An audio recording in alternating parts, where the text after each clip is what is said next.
ini 80% sudah siap begitu. Penilaian Anda seperti apa?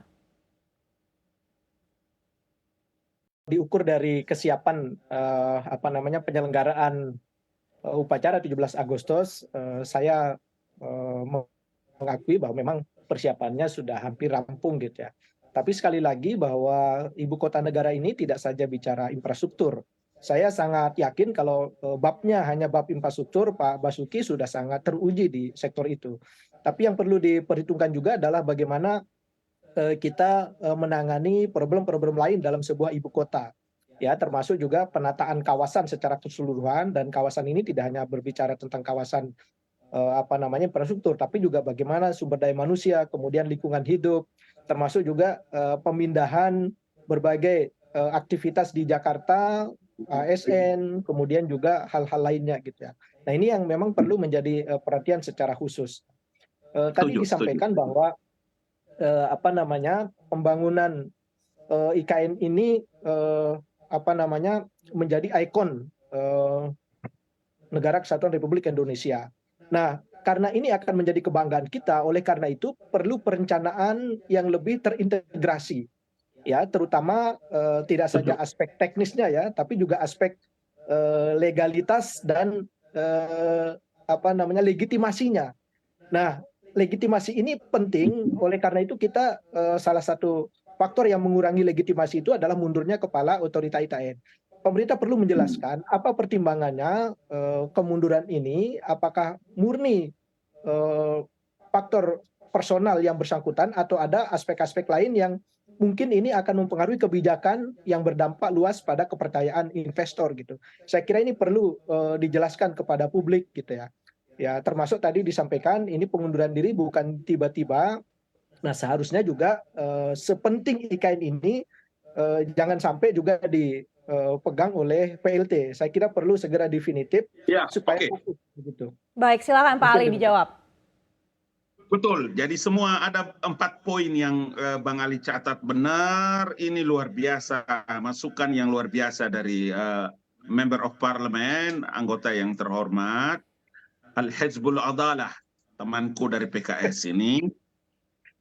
Memang kenapa PLT itu dilakukan?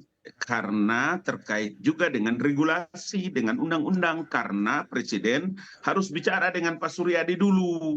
Tidak bisa Presiden ambil langkah sendiri sebelum bicara dengan Pak Suryadi di DPR, bahaya, itu melanggar undang-undang. Karena itulah PLT. Begitu juga kalau dia umpama diberhentikan pun harus bahas dengan Pak Suryadi dan teman-teman di parlemen. Jadi faktornya seperti itu.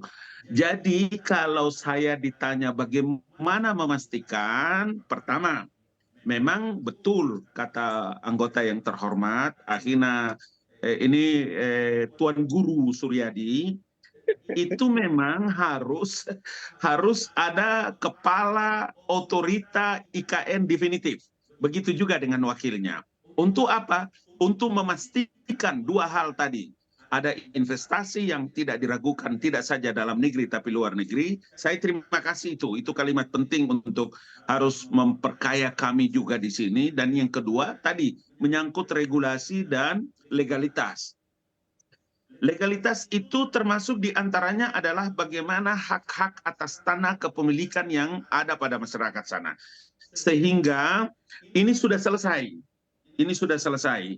Tetapi dengan diangkatnya wakil menteri ATR itu adalah satu di antara untuk memastikan perintah terhadap penyelesaian masalah-masalah kepemilikan tanah dan lain-lain itu dipastikan itu akan bisa berjalan dengan baik. Dalam konteks inilah maka hal-hal yang tadi juga disampaikan oleh Tuan Guru Suryadi, saya sangat setuju dan ini sangat memberikan masukan yang luar biasa bagi kami di pemerintah, di Istana Negara, karena meskipun tahapan-tahapan ini telah dipersiapkan oleh Pak Basuki dan Pak Raja Juli, tetapi kontrol itu menjadi penting dari Dewan Perwakilan Rakyat Republik Indonesia. Apalagi disampaikan oleh Tuan Guru Suryadi, kan itu sesuatu yang harus kita samina wa ta'na lah, kira-kira begitu.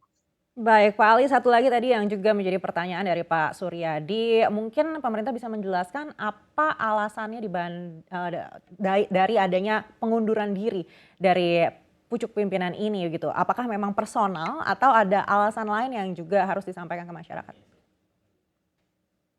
Ketika ketika ini banyak pertanyaan ini disampaikan kepada saya, maka saya harus memberikan jawaban bahwa ketika Presiden menyetujui pengunduran diri beliau setelah 2 sampai 3 bulan kemudian, dan seperti apa yang disampaikan juga ditanyakan, maka saya mau juga bilang kepada publik melalui CNBC TV bahwa dengan Presiden menempatkan posisi Pak Bambang sebagai utusan khusus Presiden untuk urusan luar negeri, itu tidak ada lain dan tidak ada bukan kecuali untuk memastikan percepatan pembangunan IKN, satu.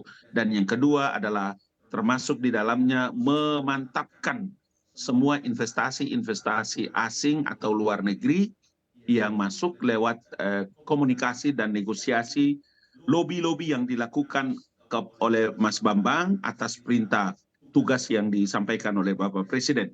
Kita tahu sosok seorang Bambang Susianto ini adalah sosok yang pernah menjadi Wakil Menteri Perhubungan, kemudian dia menjadi Vice President untuk Asian Development Bank, dan hubungan agenda-agenda lain, kerja-kerja luar negeri yang tidak kita ragukan kapasitas dan kapabilitasnya. Jadi saya tentu tidak bisa memberikan jawaban apakah ini menyangkut urusan pribadi atau apa, tetapi dengan tugas yang diberikan oleh Presiden kepada beliau, kita pastikan bahwa pengunduran diri ini adalah ada urusan yang lebih besar yang harus ditangani, lebih besar daripada jabatan dan kedudukan sebagai seorang kepala IKN, otorita IKN.